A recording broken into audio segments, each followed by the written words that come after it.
wars, Ukraine versus Russia, Israel versus others.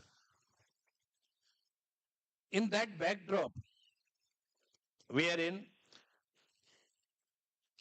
the basic foundation today for the development is telecommunication infrastructure, it is essential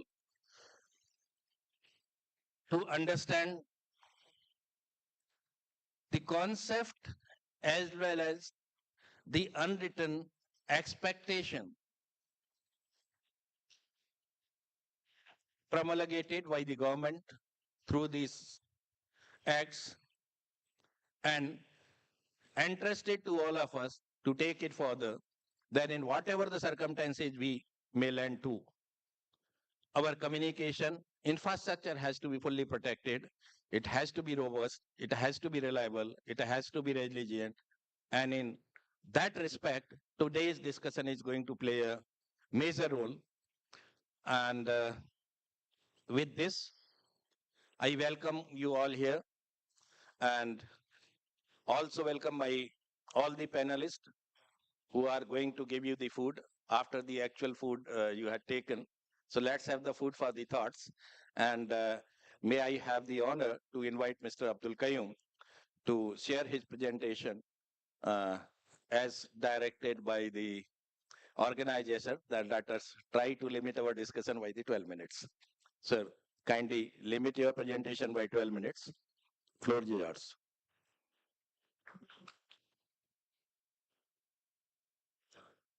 Good afternoon. I'm thankful for BIF to invite me to give a lecture on infrastructure security. So, though this is a afternoon session and discussing about security, which is by far, it is a foregone subject. Security we really discuss as a addendum to the main, not as a part of the network. So I'll just highlight few things if I can draw attention of the audience.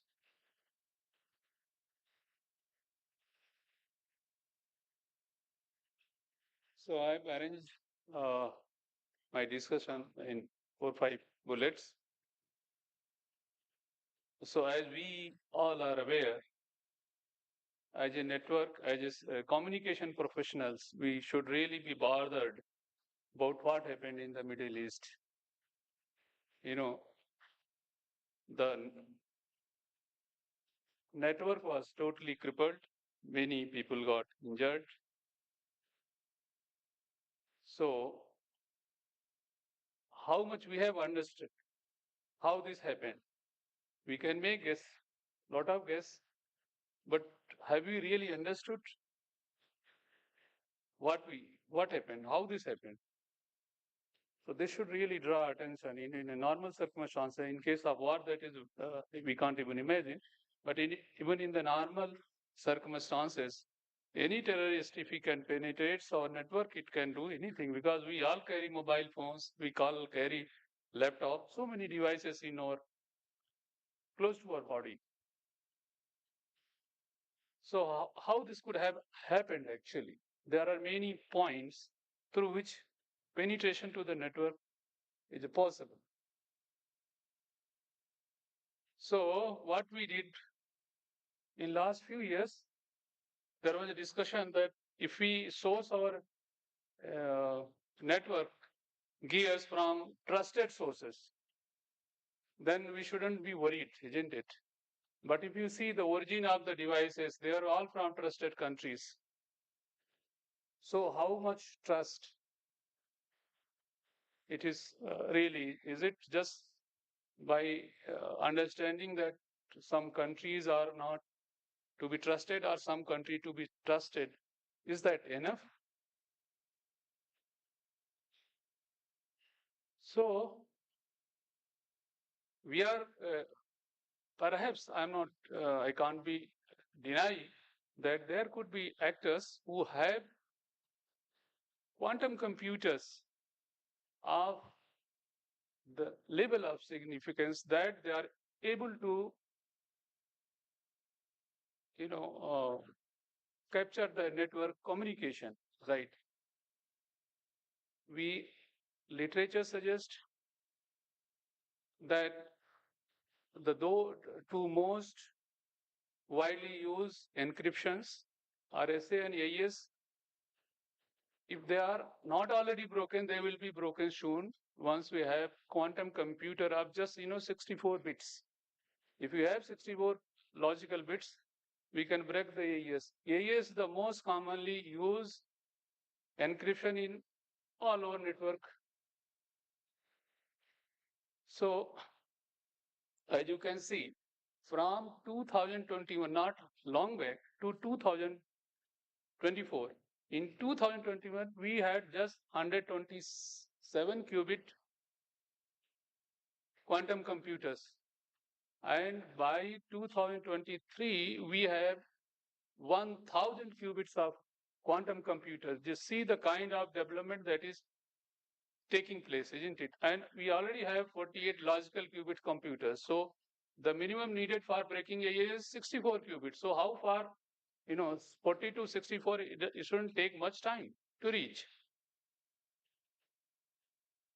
So as a network professional, what should we do? What are the mitigation strategies that can be deployed, to take care of the threat from the quantum computers? The discussions are on three broad approaches. One is the classical, the way we are using encryption, that is software based, and other is hardware based. The third one is to add another layer and have both software and hardware approaches. In the software approaches, we have post quantum cryptography. And in the post quantum cryptography, I will see the subsequent slides, we have already three algorithms approved, standardized for use in PQC.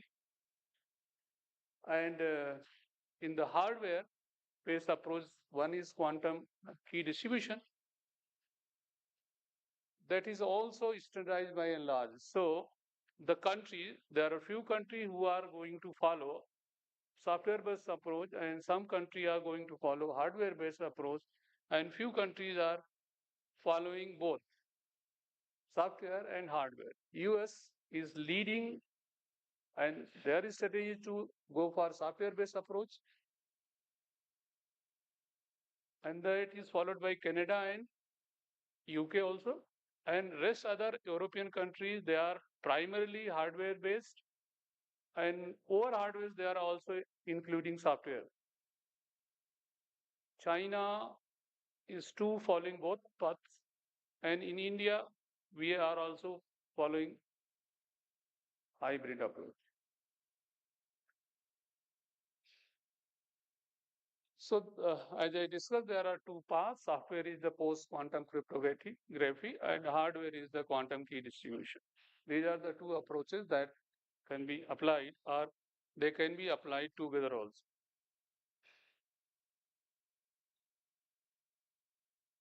NIST is leading the standardization efforts of post-quantum cryptography, and since 2017 they started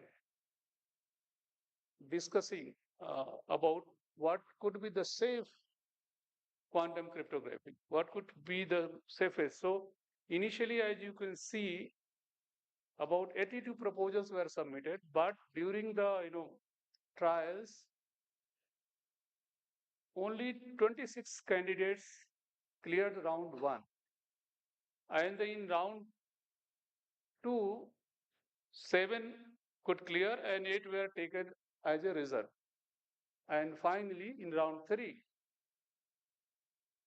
of 3 have been standardized, and the fourth one is under trial. And out of the 4, one is for encryption and other is for signatures. So today we have standardized algorithm for post-quantum cryptography. The other path is quantum key distribution. In this method, 2 separate paths are assumed. Now, as of today we are using, we are sending data and encryption keys on the same path. In quantum key distribution, they are suggesting we can have two paths, one for the encrypted data and the other path for key only. And in this, in encryption, we have two things. One, number generation itself, key generation, right? In quantum, the key generation itself will be using quantum mechanics. Whereas in PQC or the current, we are not using quantum mechanics. It is all hardness of mathematical hardness. We are creating random numbers and using it, assuming that nobody knows, right? So that is our thought that nobody knows, but we cannot say with 100% or even 90% certainty that nobody knows. Whereas if you use a quantum mechanism, theoretically, you can say nobody knows. So that is the uh, authority that one can get from quantum key distribution methodology. Number generation, that key generation itself is based on quantum mechanics, and transmission and reception of keys is also based on quantum mechanics. So if you have assured path and if you can protect your keys, it is possible for you to have a foolproof encryption system. So in the migration, as I discussed, US has 10 years, has given 10 years time to its industry to change all their network element to post-quantum cryptography. Similarly, European Union is also having only 2 years time. They have a mandate of changing all the network element in next 2 years. Let's see what we have in India. In India, we started something around 2017 after China, declared that they have encryption end to end, covering their whole country using satellite. Abdulji, if you can Yeah, just sum up. closing, sir. So here, as you can see, India came with some effort, and they have declared a national quantum mission with a mandate of 6,000 crores. And this is the quantum communication roadmap. And we are in 2024. Some of the plans or the projects we have achieved, but many are still running behind schedule. So in National Digital Communication Policy 2018, we had pledged that we'll have a robust digital communication network security framework. But for classical communication, whatever we have can be sufficient. But do we have any plan to protect our network from the quantum computers? That is a question that we should think. Thank you, sir. Thank you, Abdulji, especially for keeping the time and providing two, three more specific informations that yes, cyber is a challenge. I think the way the pager has been shown by you, probably that's the easiest way of putting the security requirements into the head of all of us here. And another is in terms of the government steps taking care of the quantum mission, followed by the different activities. And just to add upon what my friend has shared here with you, that as far as QKD is concerned and the encrypted algorithms both, we have taken right steps in the private sector as well as in government sector. There have been entities which are working, and I can name for the benefits all of us. Of course, I may not be able to tell all, but primarily two entities are there which are working in field. CDOT has developed three algorithms based on the NIST forthcoming QKD principles, and the key distribution systems have also been followed. And that is in the government side, the activities are taken care. Of course, there are in the defense and other places, statistical and all those institutes are working. In private, in the commercial mode, the networks, or I should the quantum post quantum safe networks, what they call, is also available. And there is a company called QNO, which is able to provide these facilities in the field. So the purpose is not to worry, and you all are encouraged, since the government is having in its mission, it is having in the policy, and DOT does fund for the different R&D projects. Kindly come forward and be the partner in this journey to make the country more safe. And with this, may I request Mr. Alok Gupta ji to have the industry perspective present on this. Thank you. Alok Gupta ji.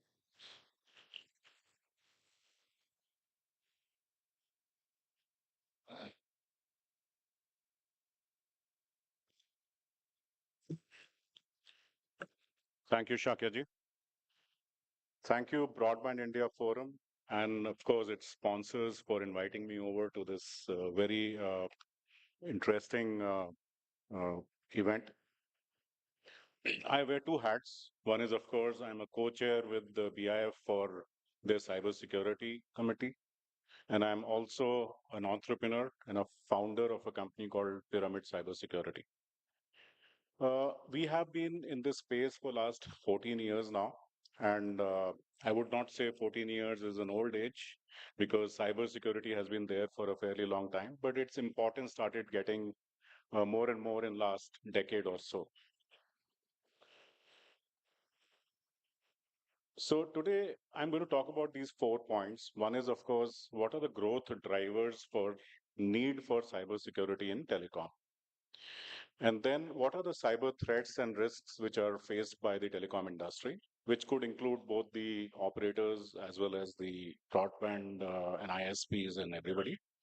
And then how to protect, how to prevent and protect. And I'm going to lay some emphasis on the never trust, always verify thing, which is called the zero trust. So, no doubt, mobiles are pervasive all over, ubiquitous. They are about 7 plus billion across the world in about 8 billion people. So, this is probably the most common denominator all of us have with us. Then the another big driver is the rapid cloud adoption, and some estimates say that it's going to be almost a $2 trillion economy by 2030. So there is no challenge on that. And if you look at telecom companies, they are providing both mobility and cloud services. Then the next thing, which is growing very rapidly, is the Internet of Things. And there are already about 50 billion devices which are there, which could be in the manufacturing, which could be in homes, which could be almost everywhere. And in fact, they're now getting into agriculture in a big way, which is the least automated industry. Then let's not undermine the capability of the social emails, videos, messaging, and calls. And you can see the stats here, what happens really in 1 minute. I mean, if we talk about Twitter, there are 277,000 tweets. Instagram has almost 216, almost similar. And if you look at how much calls, which is really not data is generating almost 740 kbps of data. So the underlying principle over there is that data is, I would not say the new oil, it's now an old oil. The new oil is getting leveraged by AI, and the data which has been harvested over a period of time and is currently getting harvested is being leveraged by AI, both the Gen AI and the other AI areas. So there is no doubt cyber criminals are, exploiting all of us every day, and it's very important for the telecom, organizations or companies to be highly secure because they are intermediaries of providing this kind of a passage to cyber criminals to the end consumers or citizens. Another big driver which is going to, be coming now is the DPDP bill, which is the data privacy bill.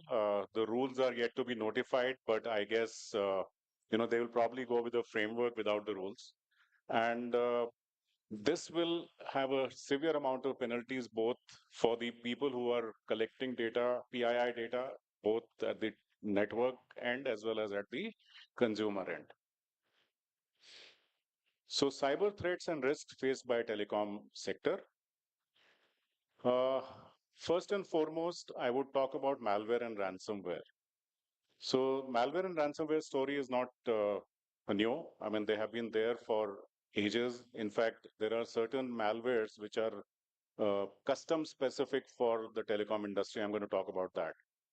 Then social engineering and phishing attacks are rampant. Denial of service, which has been there for a while, and these are now targeted.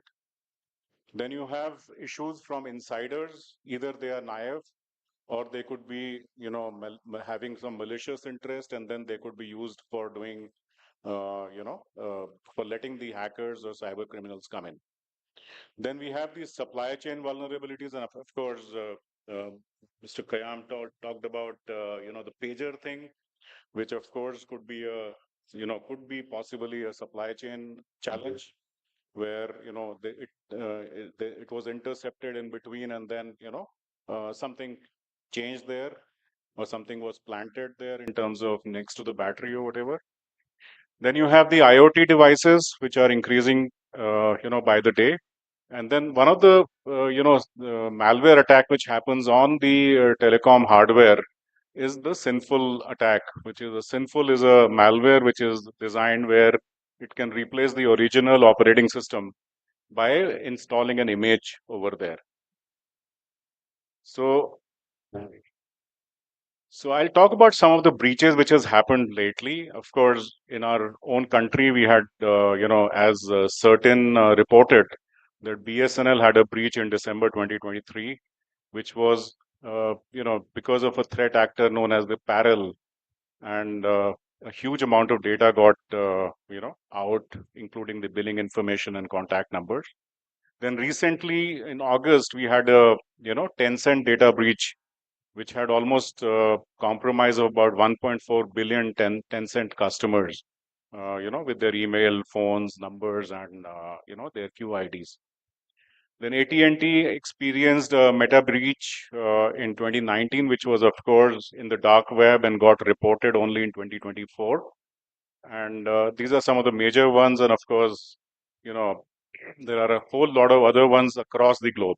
So it is not just, our own country, but I guess it's happening across the world. Then let me talk about malware, which is the key for any of these, ransomware or breaches or attacks to happen. Now, the malware could be custom specific, or malwares could be targeted. Malware could actually be sitting in your network for a long time, and based on either a time trigger or an event trigger, it can actually activate itself and spread. So this is, kind of a malware museum, where you can see it is known with various names. It could be backdoors, it could be rootkits, it could be viruses, worms.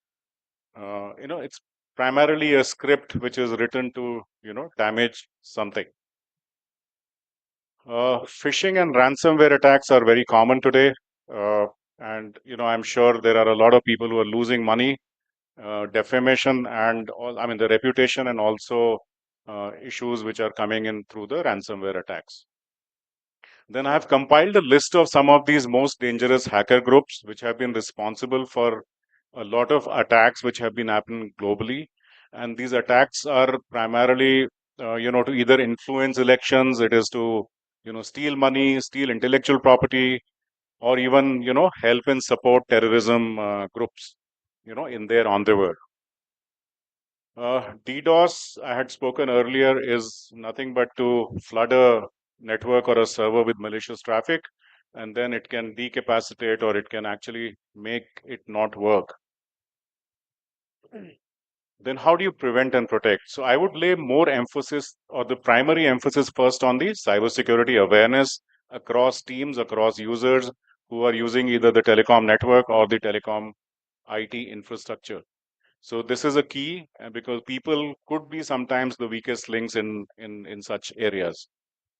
Then maintain a cyber hygiene the way we maintain our own personal hygiene. We will have to look at following certain policies and practices which will help us maintain a cyber hygiene. It's very pertinent and important to do IT security audit and assessments on a very periodic basis. In fact, now it has become a necessity for doing on a continuous basis.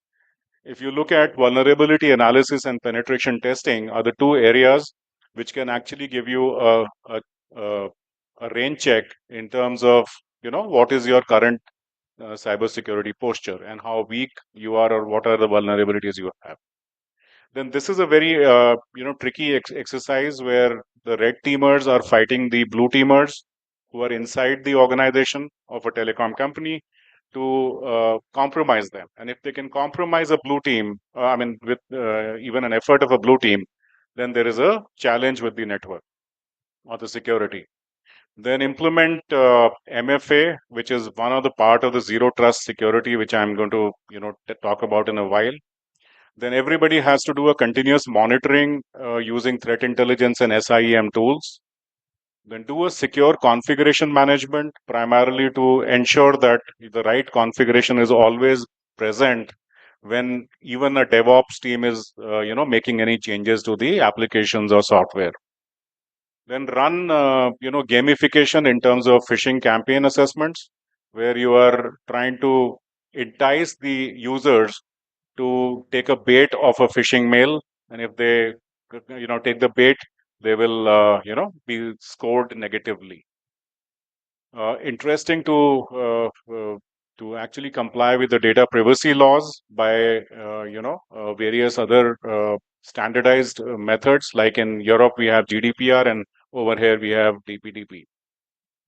Then most of these telecom organizations have to go through what is called cyber insurance to protect a financial loss when there is a privacy breach or a cyber attack which is happening to them. So this is a compilation of cybersecurity essentials which any telecom company has to do in order to prevent and protect themselves, right from design and architecture, from a zero trust perspective, as well as on the managed security side. Then I'll just talk about the zero trust, which is never trust, always verify. And one of the key tenet of this is to identify, what are the data and application and services which are running your organization, and implement least privilege. Don't even give any privilege to anybody unless they're, requiring it.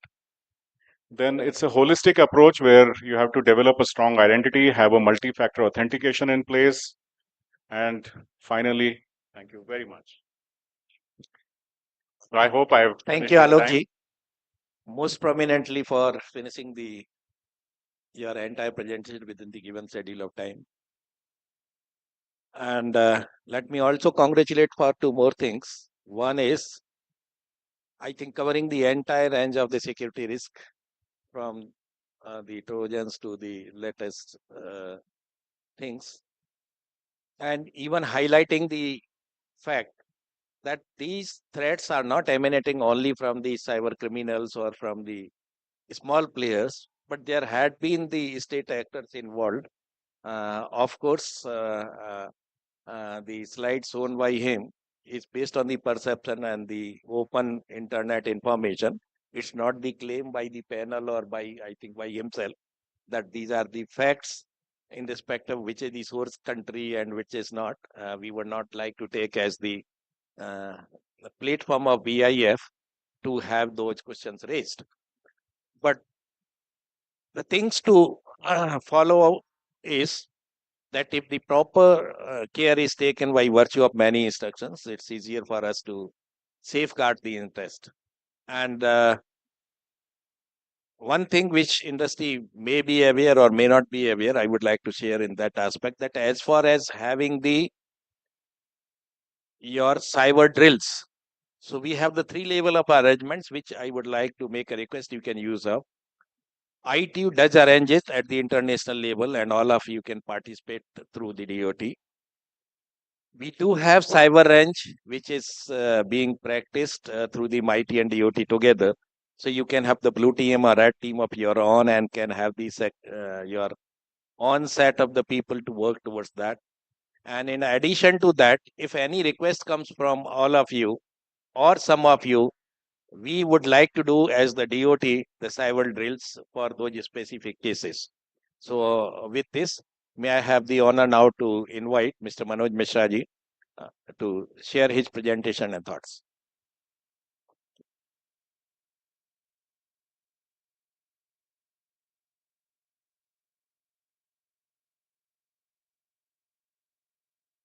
Thank you so much, sir. And at the outset, very special thank to BIF to inviting me to share my experience as a intermediary or the supporter to the TSPs. And need not to mention here the importance of the telecommunication. As we know, it is not only the essential service. If we are talking today, it is the oxygen for us. So if it is so important, the criticality of the telecom infrastructure, safety and security is more important. And I think I will not delve with the cyber part, which has been already addressed by my previous colleague. So I will try to address the what the challenges and how we are securing our network when we are providing the services. So I would like to try to address some of the issue which we are facing as a critical, we call as a critical infrastructure for the tower companies or IP1 service provider. If I can think about the what are the critical element for us when we are providing a telecom services or IP services. So that there are a broader 3 or 4 area where we are looking as a critical, and safety and security is very important for the continuity of the service, because that we have seen if there is any shutdown of the telecom services, it has an impact on the lifeline. It is a lifeline for us, for the lifeline for the individual. Similarly, IP1 is also a lifeline for the telecom service provider in an ecosystem per se.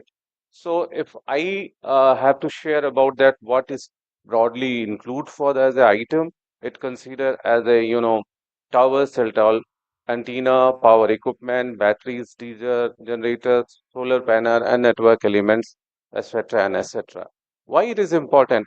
If anything is happening with these element on the system of the infrastructures per se, so it is going to impact all the service. It is going to impact the mobility services. It is going to impact the our critical services. So these are the part which can be considered and need to be secured, and secured physically, and of course cyber security is also coming into the pictures there. And if I have to summarize in 4 very simple terms, what are the component can be considered? So first component is coming into the mind is the cell tower. Every person is aware. However, it is considered as just a iron part, but it has an impact on the providing a services in the at least the wireless services for that. Then the second and most important thing is coming that how to secure continuity of the services is the power supply. Power supply is very important. If there is any disturbance, then our critical services or the essential services has an impact. And we have seen what happens in the past when there is a problem is coming. I always there are certain places in India where it is not just a continuity of the power supply. Even the diesel is not available because of the certain reason. Some the climate changes is happening or the problem is coming, then the continuity is required. Then the cooling system is also necessary when you are providing the telecom services. And the most important, you have the all equipment, all the necessary ingredient, then the safety and security. So when I'm talking about the safety and security, this include the both, physical and the virtual also, and the cyber security is also is coming. I think my colleague has already but the physical security is also necessary. And we have seen in the recent past there are incidences where we have been physically attacked by the a group of people. Maybe it may be because of the political reason or the local reason or their individual reasons also for that. So vandalism has been increased for the over the period of time. Then there are the other things also is coming. So safety and security in terms of physical is also very important. In fact, considering this fact, new Telecom Act has made a provision that if any person is disturbing your network, there's a penal provision, there is a penalty in terms of the imprisonment, the financial penalty, both are there. But unfortunately, what is happening due to the lack of the awareness or the local institution or the local government, still the things are happening for that. So we are thinking that we are looking that over the period of time when the awareness is going to happen, we will get a security from the physical attack and etc. Let me summarize when we are talking about the critical element or the criticality of the services, how we can continue without that. There are certain component or the issue where we as an industry we are looking the support from the government, or we are looking at collective effort from the across the society. It is not just effort from the government or the TSP or the ISPs. Every person has to play their role. One of the issue which is coming for the continuity of the service or the safety and security of the service, we look for the telecom services is that electricity supply is one of the most important thing. Over and above the all the thing is there. So we attach to this point as a cost of doing business. Okay, why I'm saying that electricity there is a difference in the electricity tariff. There are so many disputed at that, and in the telecom sector, we are looking that there should be a supply of the electricity should be made in such a manner there should be 24/7 supply should be there.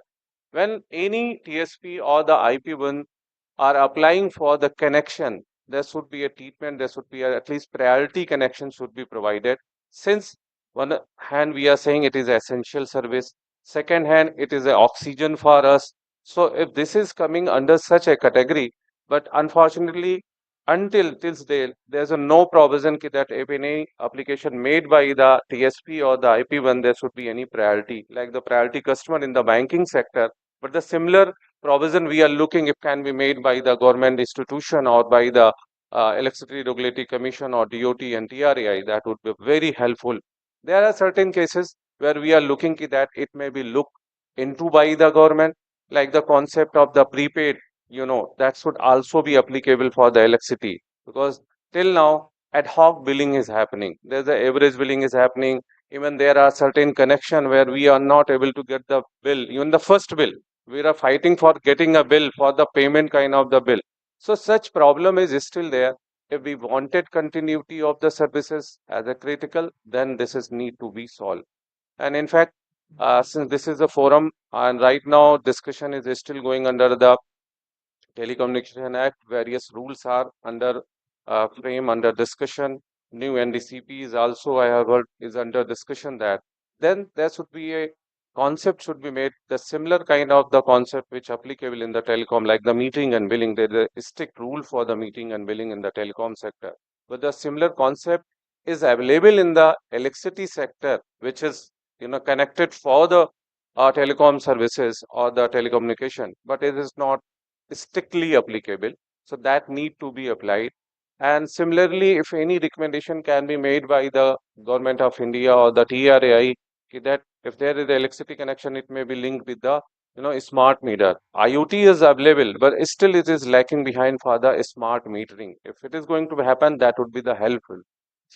Second, the most important when we are talking like the safety and security, we have seen in these days, rise of the theft and vandalism, are going to be happens, and it is impacting our network, and that need to be also be controlled through the, sensitizing to the people or the local officers or anything.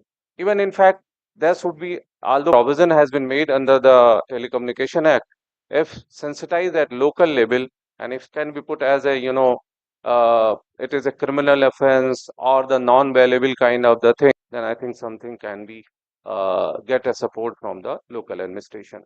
Third point is for the continuity of the criticality of the service, affordability is coming. Some of the state is putting the, even there is a provision under the Telecom Act that tower is a separate from the property. Still the, tower tax, property tax has been put. So as per my experience, I understand that the lack of knowledge only. Or there is a power, land is a matter of the state, but land, there need to be clear cut differentiation between the land and the infrastructure which prepared on strength of the telecommunication are different. In fact, telecom is a different. Telecom is a matter of the federal government, and telecom services is a matter of the federal government. And federal government, whatever the GST is collecting on the telecom, so sharing with the state government. So they are getting their share. But the matter is that they are not aware that they share from the telecom services, but over and above, they are also to get money from the TSPs. If that awareness is going to be happens among the relevant stakeholder of the state government, I think this will be very helpful for our services and that. And just few of the slide here, just to show that what is the criticality and the importance of these telecom infrastructure is there. When if there is anything is going to happen, disturbance is going to happen, of course it has an impact on the continuity of the service. And we as a IP service provider, as a TSP, we offers, it is a responsibility to offer at least 100% quality of service. We are trying to offer a maintaining an uptime 99.965%, and even whatever the circumstances, whether the flood is there or any kind of the natural disaster is happening, we are trying. Similarly, we are also, trying to provide our services to critical area. Okay, it was the highest area. We are providing services through the tower or the infrastructure at the it is coming 14 please. Need to focus on critical assets and services based on implement zero trust architecture by doing micro segmentation, that is by dividing the network into smaller segments to limit access and ensure that users and devices have only the permissions necessary for the purpose for which they are supposed to perform the enter the network for their roles. Third is enhancement of network monitoring and logging by deploying intrusion detection and prevention systems, IDPS, for continuous monitoring. Fourth is strengthen endpoint security, is another very critical aspect which some organizations sometimes resort to for vulnerable devices. In this case, endpoints in the telecom network, like routers and switches, are properly configured and patched and implement robust security software on all the endpoints. Another method is establishment of strong authentication mechanisms like multi-factor authentication for access to critical systems and enforcement of complex password requirements and regular updates. Sixth is an enhancement of strong data authentication, strong data encryption methods to ensure that the data is encrypted during the transmission and when stored, and use of protocols like TLS or SSL for secure data transmission. Another method of safeguard is a dedicated incident response team, like an IRT, to be created to handle security incidents. We already have one called Certain. There is a need to conduct simulation exercises to test the effectiveness of the incident response plan. Last but not the least, a very important aspect is the training and awareness programs of all users of the telecom networks to make them aware about the phishing attacks, which is to train them to recognize and report phishing attempts immediately, and for security best practices, which is to educate the people on the importance of maintaining security, cyber hygiene, and security measures. With this, I come to the end of my talk, and I'm indeed grateful to Bharat Exhibitions for including such an important topic in this particular Broadband India Summit. I think together as a whole, we can enhance the security of our telecom networks and build a more resilient digital future and a more resilient digital India. Thank you. Thank you, Devashish ji. I'm very happy that I was supposed to make the comment, but he has made on behalf of me, that is relating to the physical concerns of the infrastructure. What my friend Manoj enumerated and discussed with all of you, that is the right of way rules have been now notified. So they are in force, and those rules do have the penal provisions for the different activities which are not supposed to be done with respect to the telecom infrastructure. I hope with that kind of environment, things will improve and there will be definitely much better environment for us to survive. And I also want to thank Devashishi for innovating the different methodologies for specific kind of the threats and the addressing thereof. Before, I think, may I have the permission from all of you to open the floor now and let us 10 minutes, right? So then my request is this floor is open and you have the opportunity to have your views expressed, questions asked, and I'm sure with the knowledge whatever the panelists are available with, we will be able to share our things with you. So now floor is open and I request the organizers to give the mic. You may kindly raise your hand, whoever it is to have the view.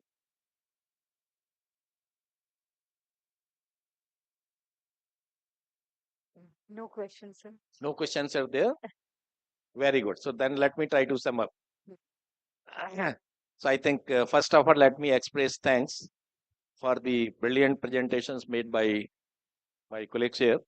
That has probably made all of you to understand the things better.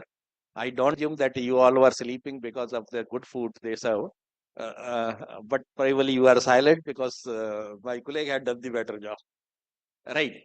So in the summary, what we want to share with all of you, that the first fact is we have to, in terms of the telecommunication as the critical infrastructure.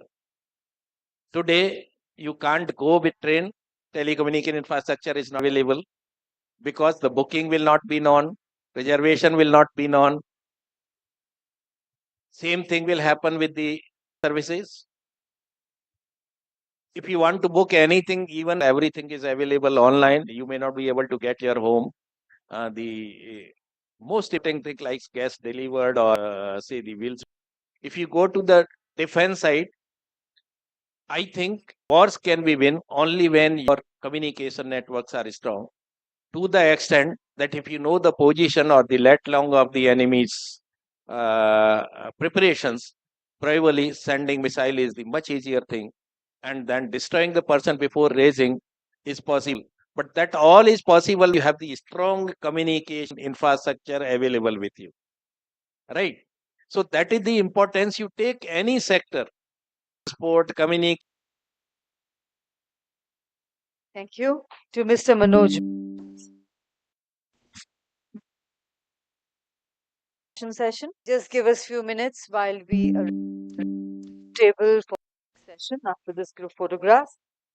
Meanwhile, once again requesting all our participants to kindly deposit their lanyards outside at the gate whenever you leave the venue, because then we can recycle and reuse the lanyards without letting them go waste and just be a part of the dustbin.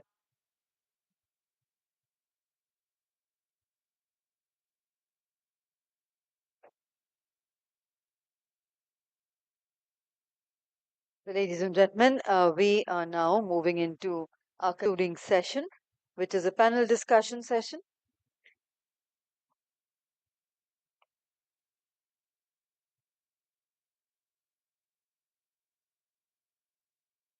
And good afternoon, and welcome to session 4 of the Broadband India Summit 2024, the second edition. This session is focused on technology and infrastructure building, the foundation for Digital Bharat. Topic that is circular and crucial for driving inclusive digital growth and ensuring that the benefits of the digital revolution reach every corner of the country. This session brings together leading experts and industry leaders who will share their perspectives on how to build a strong and inclusive digital foundation for India. And to guide us through discussions, I'm honored to welcome our distinguished moderator for the session, Mr. Avinash.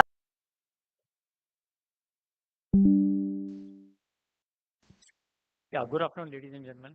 I'm Dharmender Khajuria. I head network partnerships for Bharti Airtel. Uh, in my role, I at DOT as well as I work with the industry bodies, COI, DIPA, and Broadband India Forum. I need to work very closely with them just to ensure that the right of way is given to us so that the broadband for all is that dream is realized. I'll just take 15-second more to just talk about the new product, which it is not exactly new product, but most of us keep on getting spam calls.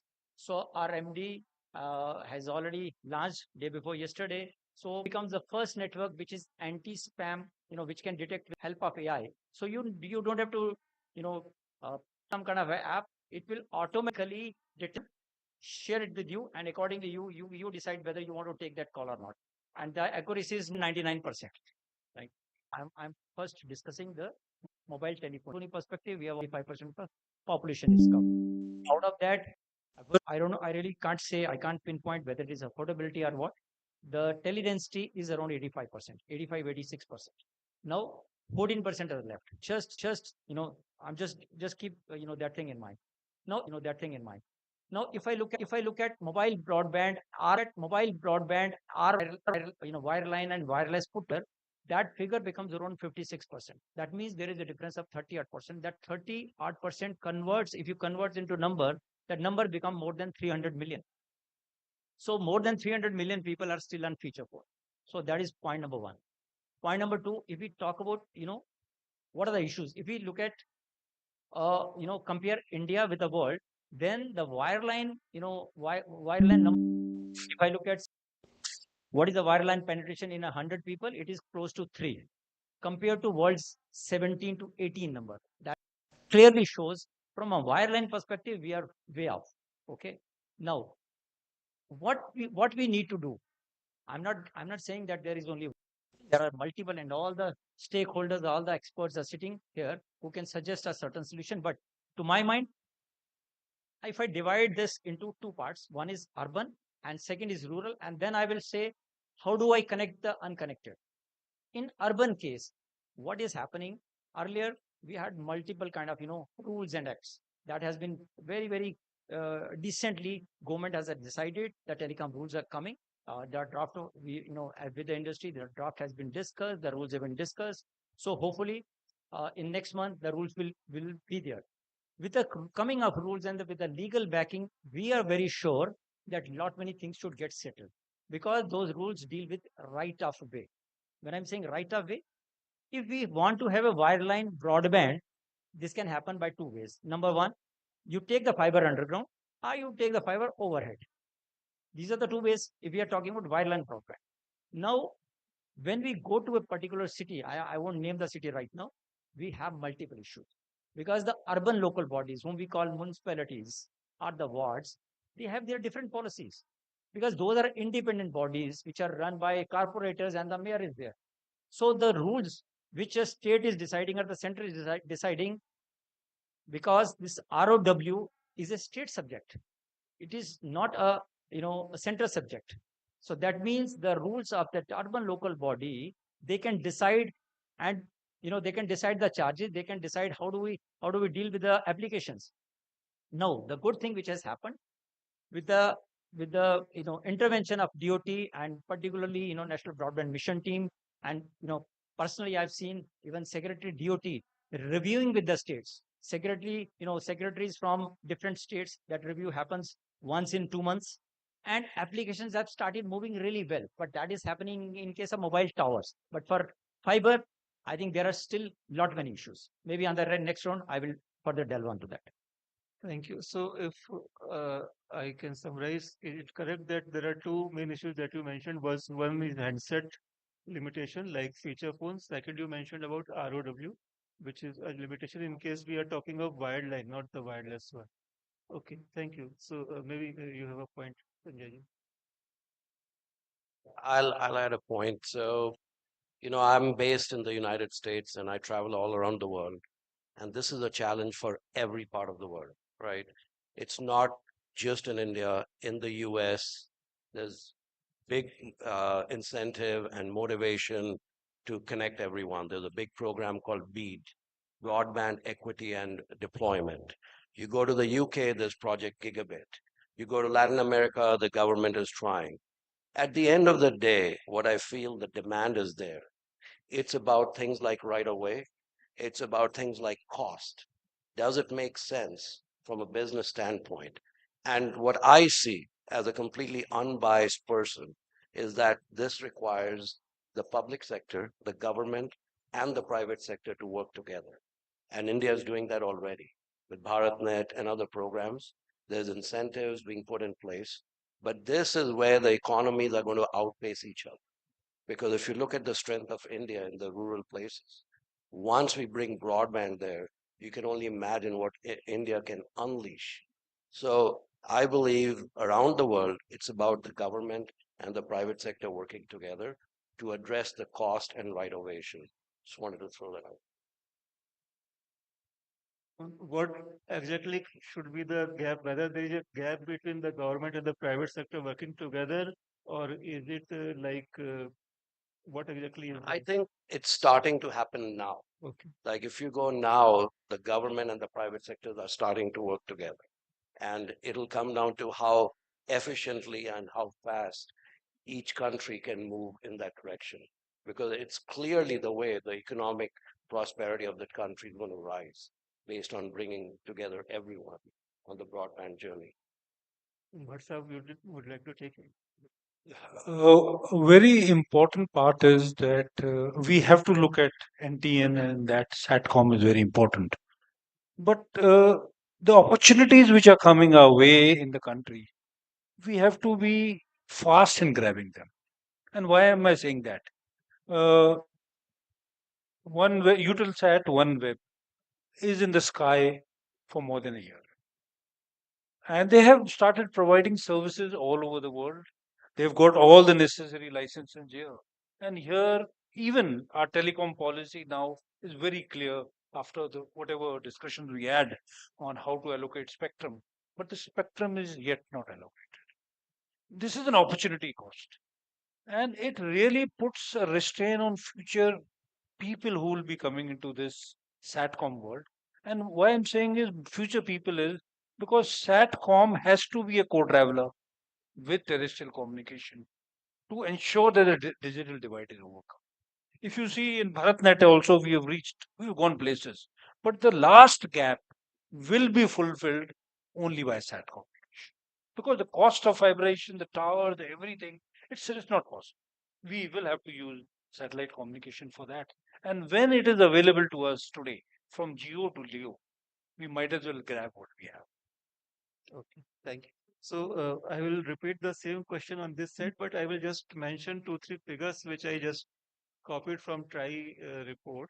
So you mentioned that we are having almost 90 crore, in fact it is 90.338 crore mobile broadband users in the country as on July 2024. And wireline is 4.198, so 4.2 crores wireline broadband users. So the gap is huge here. But another figure that is there is the monthly growth, which is 0.58%. Roughly, maybe we can say around 7% per annum. So I will ask these two questions. Like one is that what are the regions that we are still not 100%, penetration is not 100%, that we asked this side also. And secondly, also that whether this 7% growth is satisfactory or what? Okay, the kind of data growth which we are talking 7%, obviously, in my personal opinion, is not No, enough. just to correct, like it's not data growth, it is the subscriber. Subscriber growth, sorry. Subscriber growth is not enough. However, as certain challenges which has been told from that side, in my opinion, it is only the convergence, like sir is saying, last mile can be done by the SATCOM. It is finally convergence of multiple technologies which can drive this growth much faster. And second, as a policy, another point which came from there from the sir is on the right of way.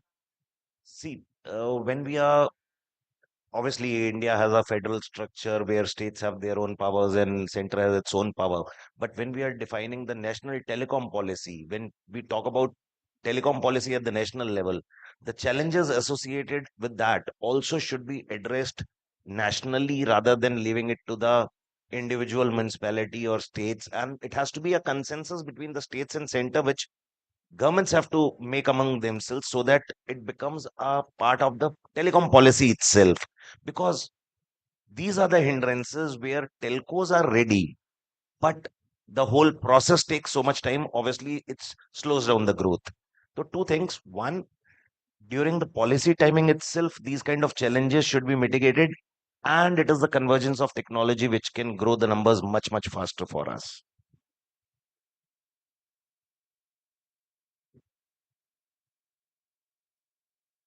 And I'll not repeat what is said earlier. So first question, sir, that which are the areas where the penetration is not there? I think it's pretty obvious that it is northeastern part of the country and the northern part of the country, Jammu Kashmir and Ladakh, right? So that's the area. And if you look at, technology is coming in, there are ways we can cost effectively resolve that problem. But the challenge is viability, right? The government wants to deliver the highest speed to unconnected. I think first the challenge should be let's connect the unconnected.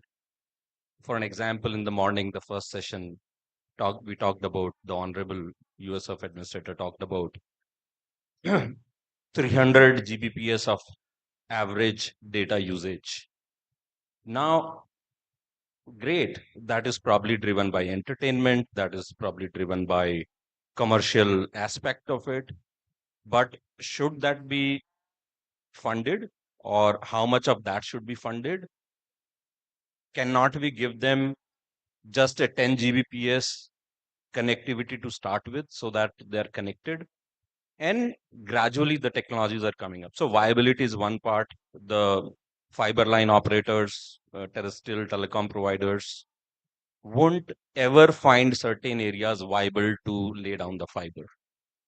So if those, one is we can wait for them to declare that these are completely unviable areas, and then we say, okay, now these cannot be connected. Let's use some other alternate, which Satcom can be one alternate. But that time, probably by the time we get that result is 2 years, 3 years down the line. For an example, the recent BharatNet RFP doesn't even mention Satcom in that. Means first the people, those who will get awarded, they will start rolling out over a period of time. They will find out that which are the areas they cannot connect. Then there will be probably another RFP which will come out, which will take another 1 year. And I'm saying releasing the RFP, awarding, the work start. We are talking about 5 years from now, some of the people will remain unconnected. So viability is one challenge, and my recommendation is use the available technology, what is available today, to connect where the terrestrial medium cannot reach today. And of course, terrestrial medium will reach someday, and these SATCOM equipment are easy to dismantle and be deployed in further deeper forest areas. So that's my view without, getting into again repeating something. Thank you. Yeah, thank you. Actually, I divide this whole issue into three problem areas. First, I think many of the panelists mentioned about rural or remote areas, which definitely need a new solution and possibly a satellite solution. And to that extent, in the ITU, we have already, in the last WRC, we have allocated specific spectrum bands for connecting those areas. There were a number of agenda items. And in particularly in the coming WRC, we have a very important agenda item where we can use the satellites to talk directly to a normal hand phone, normal mobile phone. And that 1.13, which is, I think, one of the most important innovations happening on the standard side, we will, in the next 2-3 years, be able to come up with this technology using satellites to directly connect every mobile phone on the earth through this. So that's one. The second problem, which I think we did a lot of work in the last WRC, was relating to areas which are completely unconnected, where there's no mobile phone, there is no for the top of a mountain or middle of a ocean or a sea liner.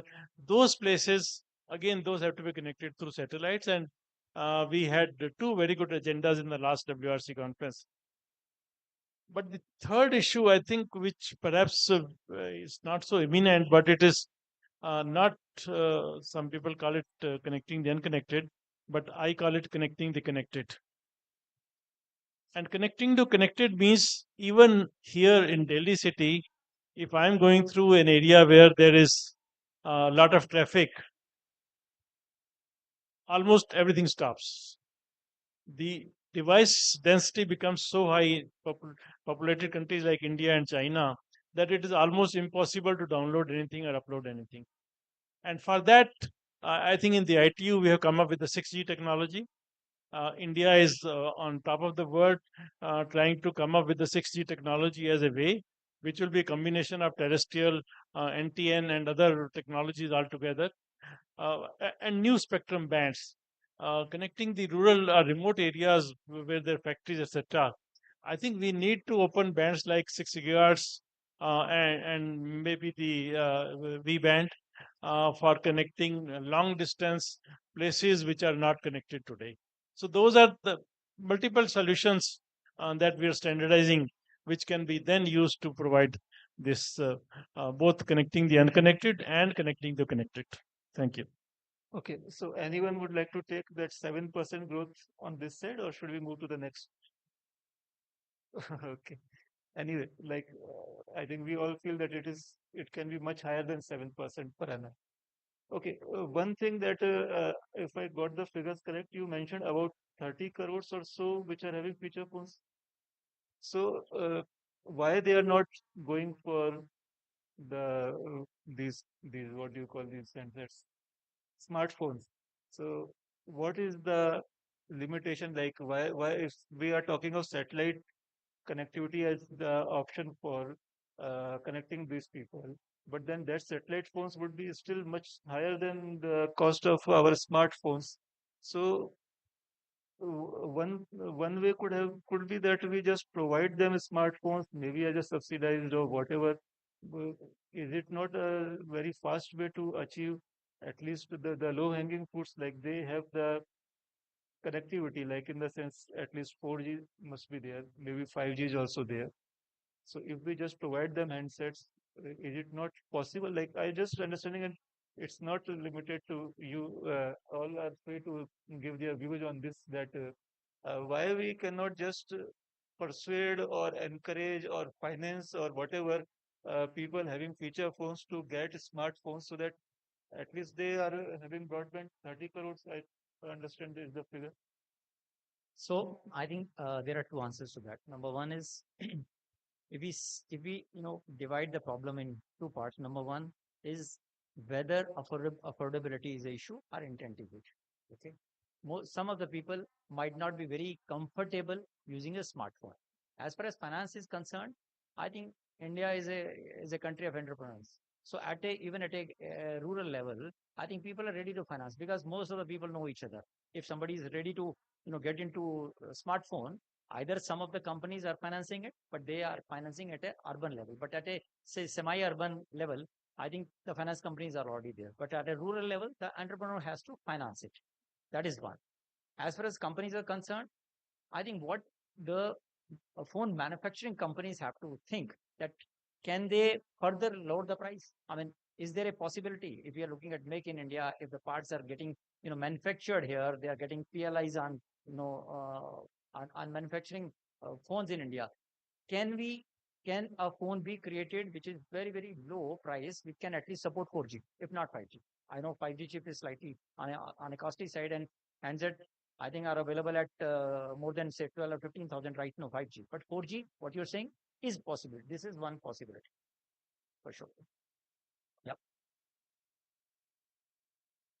No, I was just trying to maybe irritate those who are advocating the satellite, because I understand 4%, No. they I think are Mr. supporting Bhatt is the right person, but no. I'll just before So he says. I'm just trying to understand or maybe provoke you that 4 persons are not persons, like 4 experts are promoting satellite here.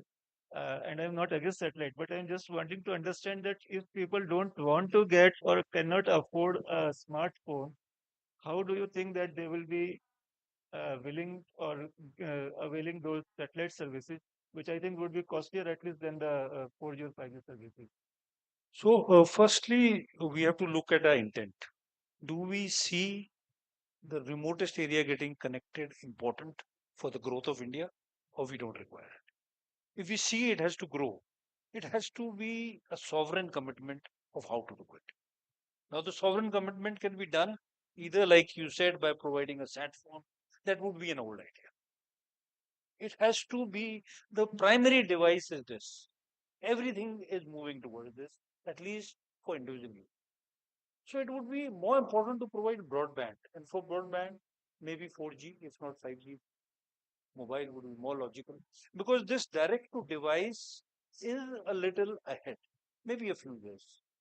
Best case 2028 is when it will become. Uh, that is what the data Hughes gave, and Yeah. by 2030 it will come at entry level. But we are looking at those years till then. I would say that if we can provide broadband connectivity to the furthest area without a SATCOM, because the SATCOM handset, the costs and other issues are there. I would, amongst two, I think we have to make a choice. We have to subsidize 4G, but connectivity giving there, especially in BharatNet, if you give it to the village, to the GP, it can be done by SATCOM. There is no cost, it is a cost neutral.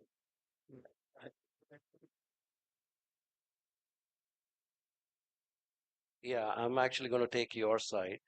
And though I have a SATCOM background, I may challenge our friends here. So look, we are installing Tara links throughout the country. These are 20 gigabit links. Okay. Rural India, urban India, we're connecting. Guess how much bandwidth is actually coming through our links? 2 to 3 gigabits. That means there is great potential for broadband. And to your point, I support the fact that when you connect people, you have to give them broadband services. Because people like us on the Google Tara side are creating the future-proof technology. We're not bringing 1 gigabit into the backbone. We're bringing 20 gigabit. And if needed, like in the US, we are getting pushed to bring 40 gigabits, 60 gigabits. So if in US they're pushing such broadband, why can't we push it in India? So I'm taking your position and challenging when satellites, and by the way, I've worked with AST and the satellite to device thing. The challenge is going to be how much juice does the mobile have to really do broadband with the satellite. Okay, and it's good. But on the other hand, if you have no other way to connect someone who's hundreds of kilometers away, and fiber is not an option, even Tara is not an option. So we go 15 to 20 kilometers, you can hop. But there may be people 200, 300 kilometers away. Satellite is the best choice. So I think this is a market of many solutions that you have to bring. I see in every country, everyone starts with fiber. That's the most reliable and proven technology. Then comes RF because it's been proven. Then comes satellite and new technologies like us, right? Free space optics. So there's a room for satellite as well. The question is, what do you want to serve to the people? You want to just get them connected, you know, 10 kilobits, 20 kilobits, but they have service, it's satellite. You want to connect broadband, then you have to look at other technologies. That's why we are laying 20 gigabits of backbone to allow for broadband connectivity. Just wanted to share that. Yeah. I think two challenges we are trying to address here. First is backhaul. You know, whether it is a smartphone or a feature phone or a laptop, at the end of the day, they are computing devices, right? And the challenge which we have today is backhaul, right? And to be able to backhaul, deliver internet to those rural most areas, probably hamlets where 20 people lives. There are areas where only 50 people lives. There are areas probably bigger, maybe 1,000 people lives in 10 square kilometer areas, right? So my focus, when I am saying SETCOM, is to address that immediately by the time the terrestrial connectivity reaches there, right? And then the distribution is easier. You can distribute same 2G to make sure that people, those who can only afford feature phones, can text and can have a voice call, and have a 4G or 5G private network using cheaper EPCs, right? Need not to be able to connect thousands and thousands of users, right? And the technologies are available today. But today what we are trying to do is take the best to everybody. Of course, that's the greatest thing, and that should happen. But by that time, what we can do is important thing, and I'll agree what Sanjay said, that this direct to device people, I'll specifically say our friends in the terrestrial side, unnecessarily scared. Today, these devices with Satcom can at max do a text, an SOS. Maybe next couple of years, you will be able to make an SOS voice call, which will be very, very expensive, right?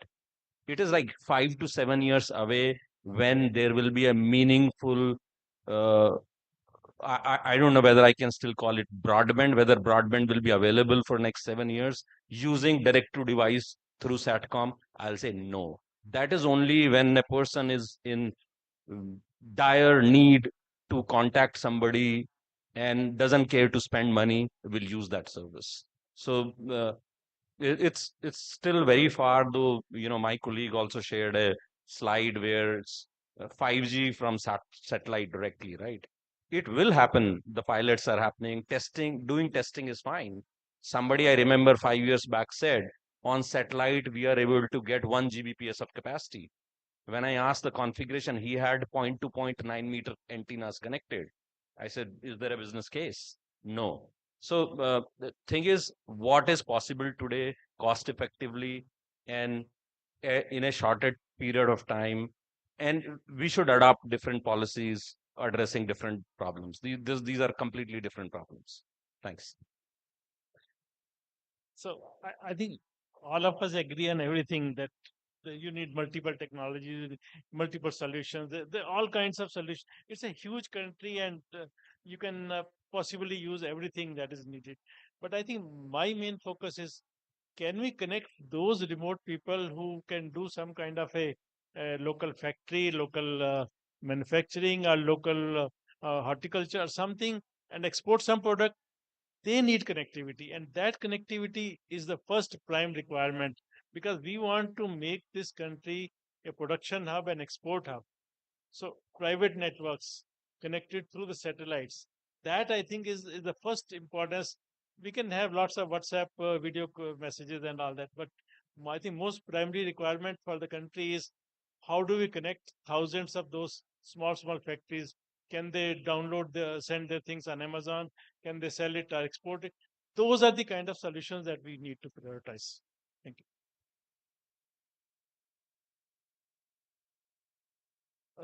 Maybe I'm moving out of syllabus, but I will just loud thinking that we have so many. Can we think of convergence, like we have those local cable operators, LCOs, providing cable TV services? No? So we have this MCO, then LCO, and then the final signal to us comes through LCO. So they are also laying lots of fiber nowadays. Earlier it used to be coaxial cable, but now they're also laying cable, and many of them are still, I think, providing broadband also. But is it a mainstream? Can we think of that also as one of the possibilities of fastly reaching out to the unconnected? So very happy to share that we are already doing it. We are doing it in almost more than 1,000 cities. So Airtel, wherever we have already laid out our fiber, tier 1 cities, we are working directly. But tier 3, tier 4 cities, we are dealing with LCOs. I mean, this is the model which we have adopted around 2 years back, and it is working really fine for us, because the controls in terms of SLA, in terms of KPIs, we are managing that. So we are not leaving it to them. But rest, yes, on ground they have to work, and we are doing it. We are doing it really fine. Yeah. You are not Absolutely. talking of the DTH part. You are talking No, of no, the. I'm talking about LCO giving the broadband. We are doing it for the last 2 years. So, this is a model which has been working really fine for us.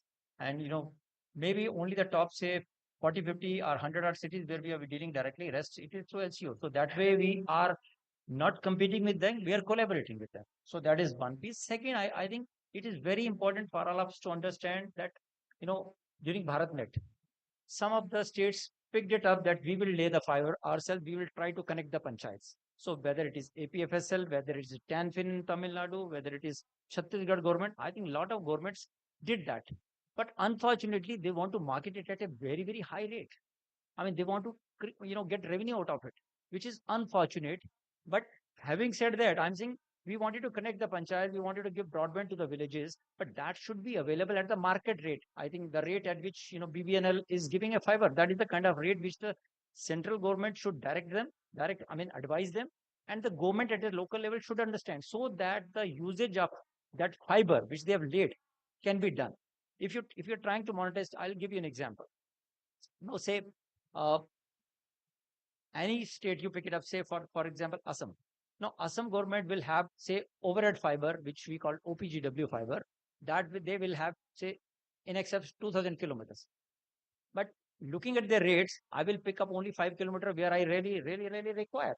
But what is the point of having 2000 kilometer rate, pegging the rate at so high so that nobody is buying it? And they will have a huge capacities to sell. Has that rate been, this is what we have been discussing with the, DOT, that all the states, and by the way, all the states have this OPGW fiber. I mean, in the morning I talked about GAIL has fiber, Railtel has got fiber, IOCL has fiber, Indian Oil Corporation has got fiber. So hundreds of kilometers of fiber, which is not being monetized by the government itself. I mean, do we really want to give a tender? While I understand the government works in that manner, that there has to be tender, they cannot award it to somebody, just like that. But we need to, I think that there is a need to, use all the the resources of all PSUs if you really want to create digital India. I mean, if we bring the rate at a lower level, at a decent level, I'm saying the rates which have already been discovered and, in the public space, say BBNL, you give the rate and you see that fiber, flies off, and maybe you will require more capacity for the TSPs or IPs to pick it up, and that can, lay another foundation, which is already, doing pretty well. Thank you. Any more comments on the convergence of services, broadcasting and telecom? No, no problem. Okay. Let us. Maybe I just want to add one more point that you made regarding this cable TV, because they have a network of connecting to the local communities. And remember, in the 80s, 90s, we used to have those STDI, SDPCOs became very, very popular. We have to think of something like those kind of schemes where you empower the local Kriana shop or local merchant to then expand on that, because that is a kind of model which has proved well, which can be replicated, and maybe that is a way forward on that. So this, what you just suggested, sir, is exactly what we saw happening in Africa. So we installed some Tara links, brought broadband to a community, and then they started setting up these shops where there was so much capacity that the people over there started finding ways to provide bandwidth to other people. And the connectivity in that whole rural area just went up. So that was a great, example you were quoting. We're seeing that happening in other countries. Surely it can happen over here too, right? But I think government needs to do Yes. something more. There Yes. are some inhibiting policies that need to be implemented on that. Yeah, so what Mr. Dharmendra just said is right. The government has to open up and find the right incentives to the private sector. Also, the policies, like our friends from Hughes are saying, should include every viable technology. It should not be limited to, just fiber or this, because it may not be optimal for a location. Satellite is optimal, free space optics is optimal, RF is optimal, and fiber. So if you put all those tools in the toolbox, I think you will reach that broadband for all goal much faster. Actually, we have given those suggestions to the TRAI in number of recent submissions, and I'm sure now the government will do something on that. Thank you. So we have still 11 minutes, but I think we can have one more round of discussion, then we can have questions from the floor.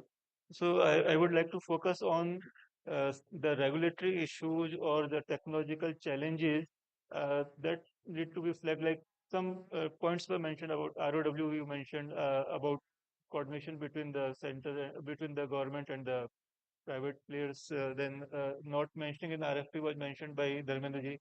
So, like, what are other regulatory issues or challenges that need to be addressed? Also, like when we talk of especially satellite communication, and we see during war times, maybe in Ukraine and that side, like Starlink is being used both. If you see from the Ukraine side, it's a very uh, beneficial kind of thing. But if you look from the other side, then it's kind of like if it's happening in their territory, then it is kind of like sovereignty issues are also there.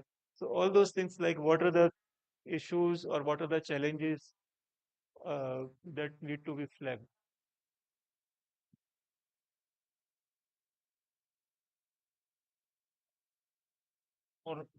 Or he'll answer it in more detail, but what I wanted to point out is, so you see the trend from WRC 19 to 23, and now for the future in 27, especially. Slowly, satellite, which was on the periphery of ITU, is taking center stage. And more, so the competition for spectrum, shared spectrum, is becoming more and more important. Here, one thing very important for us in India is our policies need to be globally. We can't be in isolation. Secondly, the new trend which he had given a detailed feedback on WRC 23 was that now smaller nations have also started exerting to get their point of view. So we have to have a point of view very clearly, defining our use between terrestrial, between satellite and others of this spectrum, which is not going to increase, which is finite. And within the country, we should not have a method of use which our instruments, our equipment, our everything is not in sync with the rest of it. This is a very, very important thing. And as you know, thankfully, the government did recognize it, that they safeguarded spectrum, method of even allocation of spectrum in India. We are really thankful for that. But there are many in car band and other places and all where the issues are sensitive and we have to take care of it. And a new emerging thing, which is within the satellite sector, is between geo and LEO. Presently, it is slightly far away, but in the future, that will be a challenge. So since we're talking about spectrum, right? One of the big benefits we saw using free space optics is an indefinite amount of spectrum, right? And in every country we go, we are able to churn up the bandwidth because the spectrum is so readily available. I understand your point where you're saying the satellites are moving from C and KU to KA and then V band, and then the RF world is trying to figure out where to go after gigahertz. But one of the real benefits that free space optics has, if you can make it commercial, viable, scalable, is that there is too much spectrum available. So you get rid of that challenge to provide broadband access. So I'll just talk about the regulatory challenge, because day in and day out I keep on dealing with the both central and the state governments. I think the first and foremost, state governments, I mean, I'm just preaching and maybe advising that state governments should not recognize, particularly for telecom, that this is a revenue making machine for them. I mean, unless until they understand it, it is going to be very difficult, because the charges central government defined in 2016, but the implementation, it took almost 5 to 6 years, and still there are states, there are municipalities who are charging obscene kind of money. I'll just give an example. I'm not naming the state, but a rate which is say 2 lakh per kilometer road restoration charges to 1.5 crore. That is a kind of variation which we are seeing. How do we deal with that kind of, where somebody is charging 1 crore per 1 kilometer? I mean, what can happen? And on the top of it, since the government decided to open 100 smart cities for us means that there will not be any wire, electricity is going underneath. But I'm saying, while deploying those, electricity wire, while you are making them underground, why could not we decide that we will lay some ducts so that people can lay the fiber? What has happened? The state government decided, somebody gave them an idea that this is again you can make some revenue out of it. So they give it to, they tendered it, and the highest bidder is getting it, and that highest bidder, you are charging 10 times the money. There are many examples, I have, I can name that, some of the private players are charging obscene kind of money. If the rate is say 5,000 per kilometer per pair as a rental, that's a normally discovered rate. They are asking 50,000, 2 lakh of rupees. Who will give? How can the broadband proliferate even in the urban area? Forget about the rural area. And in the rural, where the states are the BharatNet. Now, somebody can say BharatNet has laid the fiber, but I think in the last meeting we had with the CMD BSNL, which is again taking care of that, the O&M has a big issue. Once they are able to manage that, the operation and maintenance, they're able to maintain that fiber, probably we are willing to take that fiber. That is not a problem, wherever we require. Otherwise, what is happening that each telecom operator or each IP or ISP, they are trying to lay the fiber, digging the road again and again. Probably this has to stop. It has to be more of a collaboration than a competition. So maybe from Prashant ji and Dharmendra ji. Not many comments because as I was telling the Dharmendra ji here, probably our work starts after these guys' work ends. Anyway, yes, this is one of the challenges, which in any case is a challenge for telco, which he was telling ki when one guy is doing and then another guy is doing.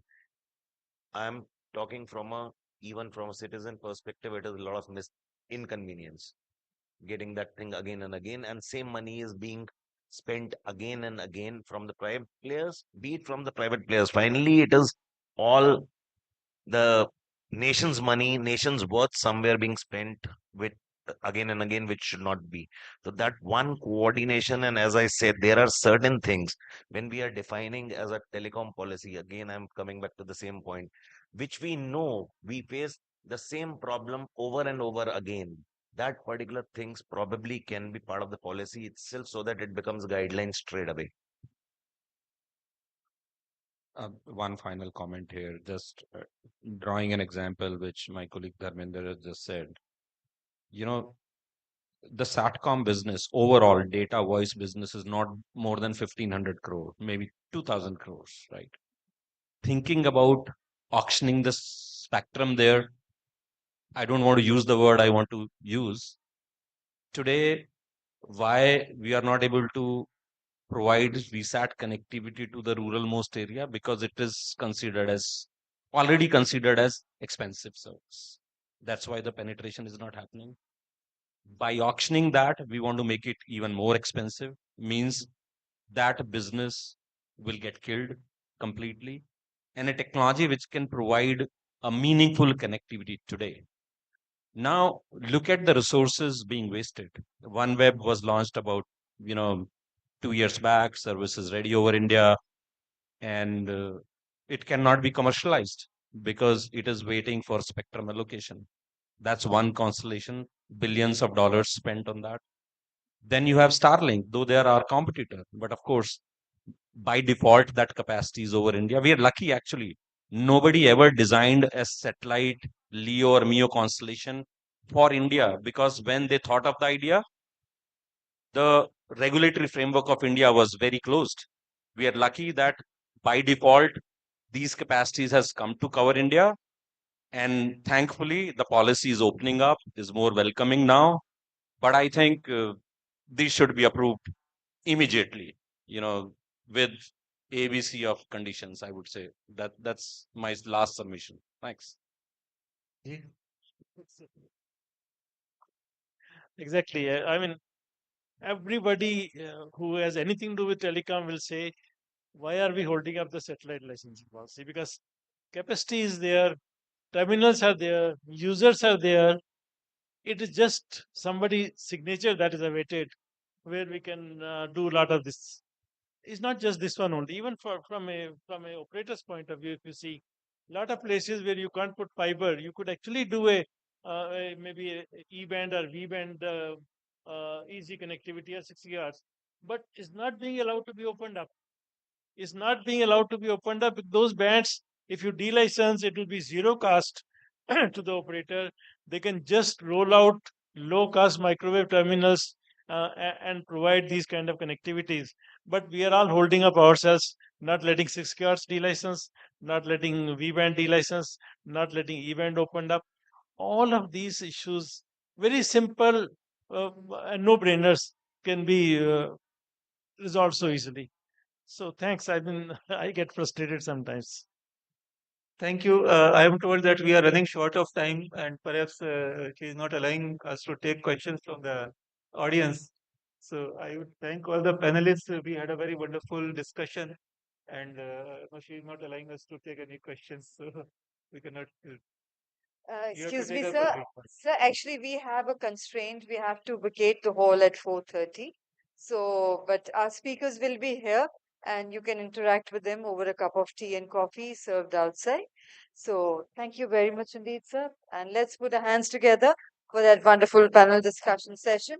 And once again, extremely sorry for not giving more time for question and answers, but we also have our own constraints. I would now request our moderator, sir, to Shri Avinash Agarwalji, to kindly do the honors of presenting mementos as a token of gratitude to our panelists. We present to Mr. Bharat Bhatia.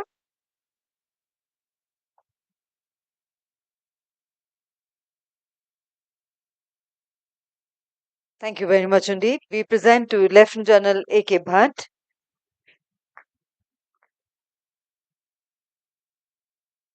We present to Mr. Prashant Oberoi.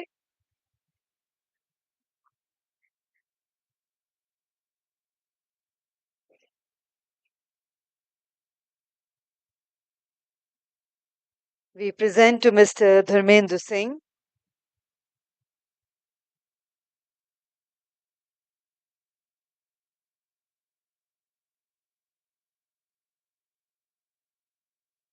And requesting Mr. Shashidharan sir to kindly do the honors of presenting to Shri Avinash Agarwal.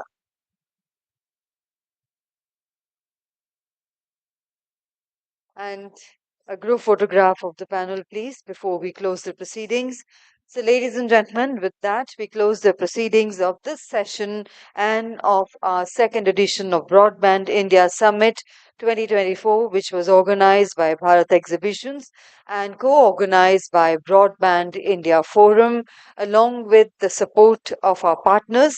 We are extremely grateful to each one of them for extending their wholehearted support to us in organizing this successful event. We once again take this opportunity to thank all our eminent speakers, and above all, we thank each one of you, all our participants, for your participation in making this event a huge success. And once again, a kind reminder about the lanyards. We request you all to kindly deposit them at the registration counter before you leave the venue so that we can recycle and reuse. So, ladies and gentlemen, looking forward to seeing all of you in the third edition of Broadband